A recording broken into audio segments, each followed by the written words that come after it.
O Mundo Visto do Sul. Este é o podcast do Núcleo Interdisciplinar de Estudos sobre África, Ásia e as Relações Sul-Sul.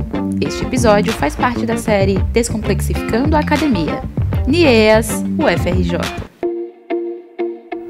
Saudações ouvintes, eu sou o Lucas Santos de Oliveira, sou graduado em Ciências Sociais e mestrando em Antropologia. E hoje eu estou aqui no Descomplexificando a Academia, que tem por objetivo trazer os aspectos burocráticos e complexos da vida acadêmica para uma linguagem acessível, mas sem perder o conteúdo. Eu vou falar agora um pouco para vocês sobre o processo de ingresso no mestrado, um pouco sobre como foi o meu processo, explicar quais são as etapas.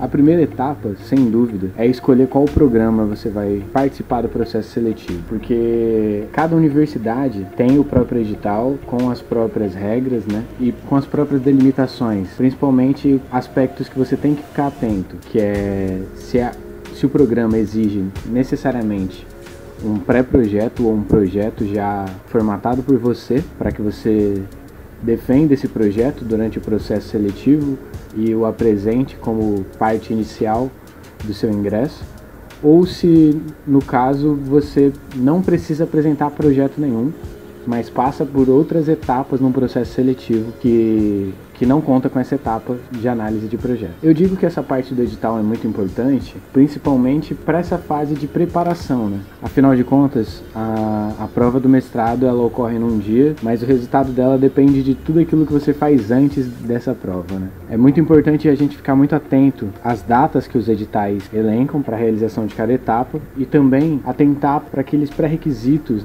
para a descrição daquilo que se espera, do candidato, da candidata, na realização dessa etapa. Por exemplo, na prova oral, que seria a entrevista. Eu participei de 2 processos seletivos, um da UFRJ e o outro da UF.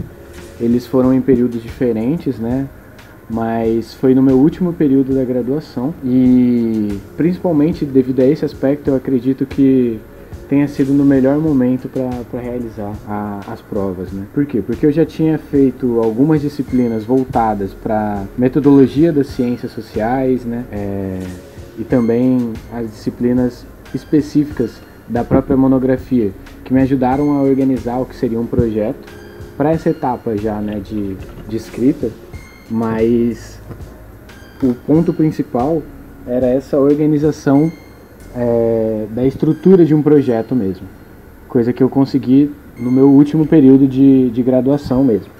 Então, logo após o término desse meu último semestre, eu já tinha delimitado qual era o meu objeto de pesquisa no último período e já tinha organizado também quais eram os meus métodos e levantado algumas hipóteses acerca do meu método de pesquisa.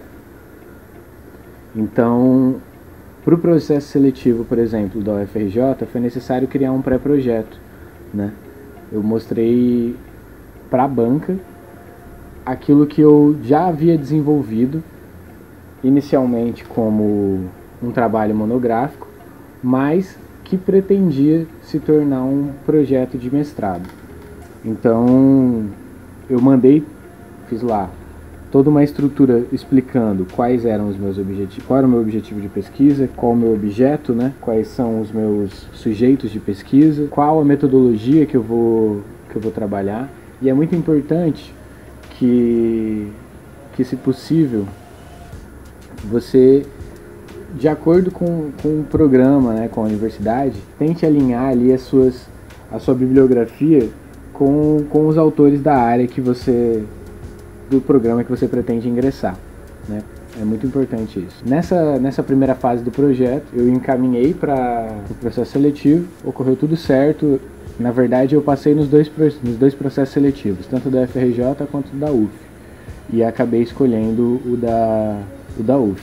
Eu diria que o fator principal para o meu bom desempenho nas provas foi principalmente a dedicação à bibliografia, A bibliografia e ao modo como eu ia apresentar o meu projeto, no caso da UFRJ, E eu foco nesses 2 aspectos porque na maior parte das vezes a gente leva mais, considera um mais importante que o outro, ou acredita que no final das contas a prova escrita que vai definir, né? Que é isso? Os processos que eu prestei, um deles era assim, prova de inglês, uma prova de idioma, no qual eu tive de fazer a tradução de determinadas matérias jornalísticas, e a partir da minha interpretação daquele texto, da tradução que eu fiz daqueles textos, eu teria de responder a 4 perguntas elaboradas pela banca lá na prova escrita, né? E aí eu respondia em português. Isso foi na prova da UFRJ, por exemplo. E após isso tive a prova escrita mesmo, uma prova que teve duração aí de 3 horas, na qual eles deram 4 questões para falar sobre a bibliografia. Essa parte da prova, ela nos desafiava a articular os autores e autoras levantados pela bibliografia, de modo a muitas vezes contrapô-los, né? Colocá-los em discussão um com o outro, levantar aspectos de diferenciação entre eles. São coisas que a prova pode e muitas vezes pergunta, né? Então tinham 4 questões, e dessas 4 questões eu tinha de escolher 2. Então também foi uma prova bastante densa, né? Na qual cada candidato tinha ali a sua folha de rascunho, e o que eu achei muito interessante é que nesse processo em específico foi dito pra gente que os rascunhos, né, a folha de rascunho, ela poderia auxiliar na correção das nossas provas, de modo que se de alguma forma tivesse algo no seu rascunho que você não colocou na sua resposta oficial, mas você colocou ali no seu rascunho, segundo a pessoa que me informou, isso poderia contar pontos. Isso foi dito durante a apresentação da prova, né? Então nós tivemos esse momento também do rascunho. No outro processo seletivo, que foi o da UF, eu não precisei entregar o projeto de mestrado, ou um pré-projeto, e fui dispensado da prova de inglês também, porque na ocasião eu estava como candidato à vaga por ações afirmativas e, portanto, dispensava a prova de idiomas. Esse é um outro aspecto muito importante, né? Principalmente para as pessoas pretas dentro das universidades, que quando a gente chega no final da graduação, já existem muitos programas que têm ações afirmativas dedicadas, com vagas dedicadas para pessoas negras, né? Então é muito importante que a gente usufrua desse direito também. Então, nesse processo da UF, eu também me utilizei das ações afirmativas e tinha uma prova escrita. Essa prova escrita, ela, diferente da anterior, eram 3 questões, na qual eu escolhia 2, e a partir daí eu desenvolvia essas questões, né? E nessa segunda prova, na prova da UF, no caso, nesse processo, o foco era relacionar, né, esses autores da bibliografia. Era uma bibliografia um pouco menor, mas o foco era relacionar os autores. E em ambos os processos seletivos, eu também cheguei à fase da entrevista. Na entrevista, as pessoas vão basicamente, quando houver um projeto para ser avaliado, vão te perguntar quais os aspectos que você considera que tornam o seu projeto possível, principalmente diante de um possível contingenciamento, como era o caso do processo seletivo no qual eu estava prestando, mas principalmente para saber qual é a sua condição de tocar a sua pesquisa. Você precisa da bolsa? Você precisa de bolsa para tocar a sua pesquisa daqui para frente? Ou você não precisa? Você trabalha? Então é importante que você esteja com o seu projeto de pesquisa na ponta da língua nesse momento. Me fizeram perguntas sobre como que eu daria continuidade a um projeto de pesquisa, como seria o meu campo, né? Quais seriam os meus interlocutores, né? E principalmente qual seria a bibliografia que eu levantei para trabalhar com a temática escolhida por mim. Ao término, também me fizeram algumas perguntas relacionadas a autores e autoras da área que poderiam contribuir com a minha pesquisa. Então, eles também nos sugerem, né? A banca tem esse papel de sugerir, e é muito importante que a gente esteja atento a essas sugestões, a essas críticas que serão sempre construtivas, né? Principalmente nessa etapa de travessia da graduação para o mestrado. É importante que a gente tenha essa postura, que trata-se principalmente disso na ciência, né? De que a nossa produção ela estará sempre ali disponível para apreciação dos nossos pares. A ciência ela se constrói no coletivo e a banca do mestrado, de um processo seletivo, ela aparece nesse sentido, né? Para nos ajudar na construção dessa nossa pesquisa e nos auxiliar, né, nessa etapa. Durante a prova oral da UF, também foram feitas perguntas com relação a um possível projeto de pesquisa, né? Mas nessa segunda entrevista me perguntaram mais coisas sobre a prova escrita mesmo. Ou seja, é muito importante que a prova escrita ela não passe batido da nossa, ou seja, que ela não se torne somente uma data de realização da etapa do processo, porque ela fará sentido, ela pode vir a fazer sentido na etapa posterior, né? Que foi o que aconteceu. Eu já tinha respondido as perguntas voltadas sobre as minhas intenções com o projeto no mestrado e foram feitas perguntas com relação às respostas que eu dei na prova escrita. Então era importante que eu me lembrasse daquilo que foi discutido, aquilo que foi questionado durante a prova, e me perguntaram o que eu poderia ter feito ou poderia ter incluído, poderia ter mudado nas minhas respostas da prova escrita. Foram questões bastante marcadas nesse aspecto. Eu diria que para todas as etapas é imprescindível que a gente mantenha ali um nível de tranquilidade, de calma, e, portanto, é extremamente necessário que criemos uma rotina de estudos, de preparação, para que no momento das provas e da efetivação das etapas, nós não sejamos pegos de surpresa por nenhum branco ou por nervosismo, principalmente da prova, né? Que é um momento em que a gente tem ali 3 horas para discorrer sobre determinados assuntos que, em tese, nós já temos ali uma abordagem, mas ainda assim é um momento em que estamos muito pressionados e podem ocorrer né, nervosismo. Então é imprescindível que a gente se prepare. Para a entrevista, o foco caso tenha projeto, foque em saber todos os aspectos do seu projeto de pesquisa. Tenha ele na ponta da língua. Treine muito o seu projeto, né? Treine falar sobre o seu projeto em 5 minutos, em 10 minutos. Entende? Apresente seu projeto para alguém, para os seus colegas de curso, de graduação, para as pessoas que também estão na mesma etapa que você, nessa travessia entre a graduação e o mestrado.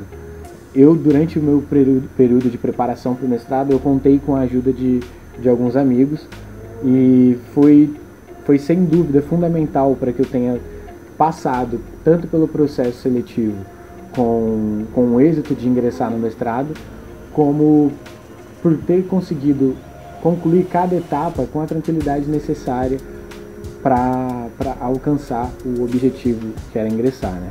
Então, compartilhe com seus colegas e amigos de curso, de graduação, as suas dúvidas, as suas incertezas, as suas ideias, né? Porque também é muito frutífero. Depois que eu entrei no mestrado, eu me deparei com uma estrutura burocrática ainda mais complexa que a graduação.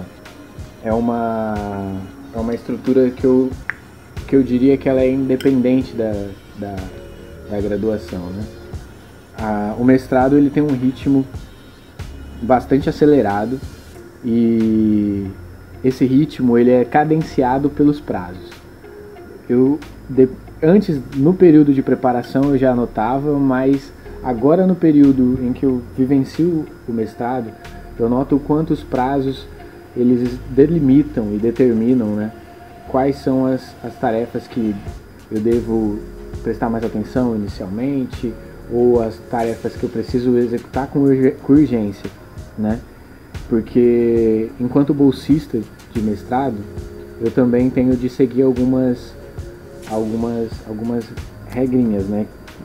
Alguns pré-requisitos que eles elaboram e colocam, no caso da UF, no caderno do aluno. Existe para bolsista CAPES, para bolsista FAPERJ, para os bolsistas especificamente, existem algumas exigências, né? Com relação às notas, com relação à participação em eventos, né? Então, isso é bastante cobrado. Um outro aspecto que ilustra, né, essa questão dos prazos no mestrado está relacionado ao relatório semestral, que todos os estudantes, bolsistas ou não, têm de preencher com relação às atividades, né, em cada período.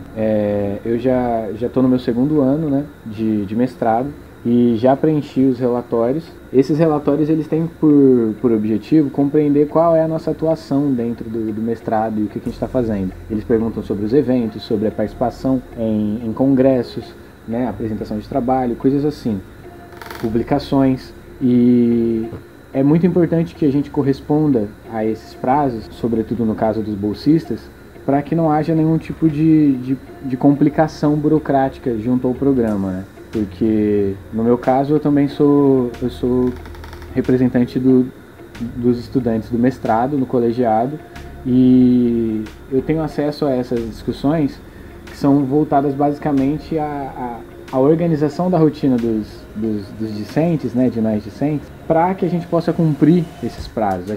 O colegiado, os professores estão sempre conversando, né, e falando sobre a necessidade da nossa adaptação a esses prazos, a criação da nossa rotina de trabalho, né, porque o mestrado ele já é o nosso trabalho, a gente tem que interpretá-lo e agir como tal.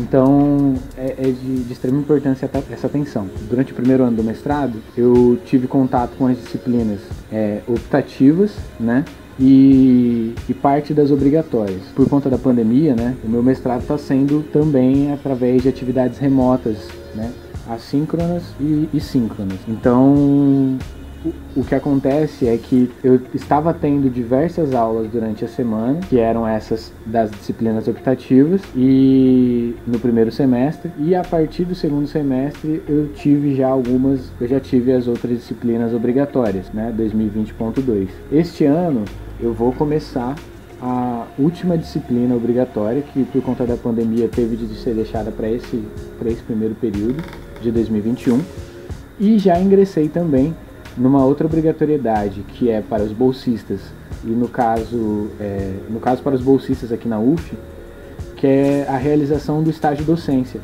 O estágio docência, basicamente, nós vamos acompanhar um professor, um docente, na execução de uma disciplina. No meu caso, eu estou fazendo estágio docência na disciplina de Sociologia de Bourdieu para os cursos de Ciências Sociais e Sociologia na UF. Então eu estou preparando aula junto com o meu orientador e complemento as discussões de sala de aula com algumas leituras paralelas à que a disciplina propõe na bibliografia, que foram discutidas principalmente com o meu orientador antes da aula, né? Então eu estou ali como apoio, eu ajudo a tirar dúvidas também dos alunos, e esse estágio de docência ele é obrigatório para quem é bolsista também. É muito importante que a gente realize esse estágio de docência, principalmente tendo em vista que nós temos a ideia de nos tornarmos professores universitários, né, estando no mestrado. Nas disciplinas obrigatórias que eu realizei, eu tive a oportunidade de construir um pré-projeto que vai ser, no caso, o projeto que eu vou defender agora em julho como como meu projeto do mestrado. É muito importante, durante esse primeiro ano do mestrado, que a gente fique atento e sempre disponível para as demandas que as disciplinas vão nos sugerir, porque as discussões de sala de aula e os debates que são promovidos na sala de aula, eles muitas vezes não se encerram ali, né? E a partir das bibliografias e dos desdobramentos dessas discussões, a gente chega a autores e autoras, a gente chega a espaços e eventos que vão nos auxiliar na construção do nosso objeto de pesquisa, né? Então é extremamente importante que a gente fique atento no modo como a grade curricular está ali para nos auxiliar, né, na construção do nosso projeto. E foi isso que aconteceu. Eu tive uma disciplina especificamente sobre métodos de trabalho, e essa disciplina ela fundamentou o meu projeto de pesquisa e deu uma nova estrutura, né, para aquilo que anteriormente eu vinha tratando na monografia, para que agora eu possa defender, agora em julho, como parte da minha dissertação. Então eu diria que é muito importante ficar bastante atento à relevância, né, das discussões de sala de aula, e buscar fora dela aspectos que você vem discutindo com os seus colegas de curso ou com os próprios professores que possam te ajudar na sua pesquisa. Eu fiz muito isso, eu estive, até por conta do programa, né, que o programa ele nos auxilia nesse sentido com relação às atividades que estão acontecendo no mundo da academia, né? Porque é necessário para todo mestrando a participação em eventos, então a apresentação de trabalhos. Então eu acabo sempre recebendo ali alguma notificação sobre eventos, sobre inscrição, editais abertos, processo de chamadas para artigos, né?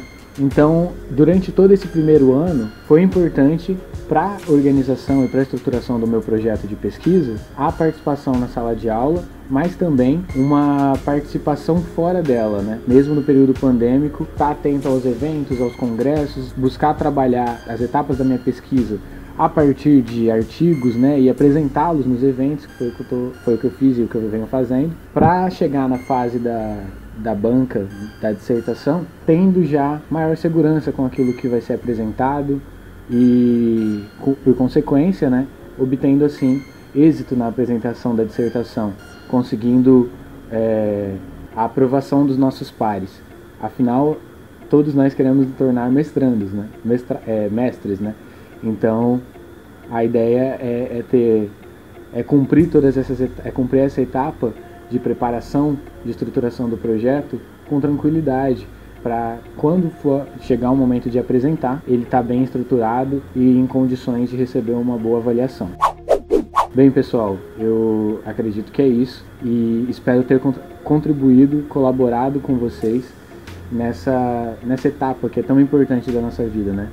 Essa nossa travessia da graduação para pós-graduação e tudo isso, e tudo aquilo que essas experiências implicam, né? Bem, muito obrigado e até a próxima.